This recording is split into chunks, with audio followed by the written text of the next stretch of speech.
روحانیان تاجیک در اینجا شیوه‌های مقابله با ترغیبات گروهی با نام دولت اسلامی را می‌آموزند که بیش از 1000 شهروند تاجیکستان را به صف خود جلب کرده است. شیخ موسی ادمنی امام بریتانیایی به دوشنبه آمده است تا به ملاها و فعالان جامعه بگوید که چگونه میتوان مانع افراطگرایی و رفتن جوانان به جنگ‌های سوریه و عراق شد. جهادیان میخواهند به مسلمانان اروپا مراجعت کنند. عادتاً در اون برآمد کننده این یک برآمد کننده شخصی که از امریکایی است، یعنی او با یک آوازی مرد سالارانه سخن میکند که برای جوانان مسلمانی که در اروپا زندگی میکنند دقت جلب کننده است.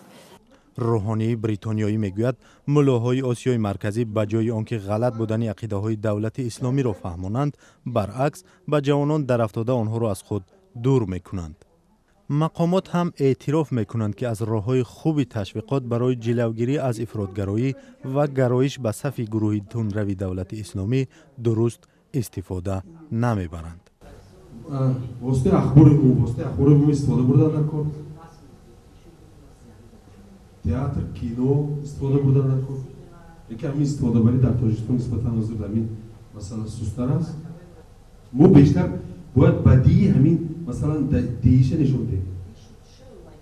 یک نمونه برجسته تشویقات گروه دولت اسلامی برای جلب جوانان تاجیک ویدیوی گلمرود حلیموف، فرمانده سابق نیروهای مخصوص وزارت امور داخلی بود که سال 2014 به صف جنگجویان پیوست. بعد از آن مقامات تاجیکستان با نمایش فیلم و اعترافات جوانانی که از سوریه و عراق برگشتند تشویقات گسترده را به ضد گروه دولت اسلامی شروع کردند. هرچند سرعت پیوستن تاجیکان به صف جنگجویان کمتر شد، ولی خبرهای بازداشت طرفداران گروه دولت اسلامی در داخل تاجیکستان هنوز هم کم نشده است. نشست آموزشی سازمان امنیت و همکاری اروپا هم برای سخت‌تر کردن تشویقات ضد گروه تندروی دولت اسلامی در تاجیکستان بود.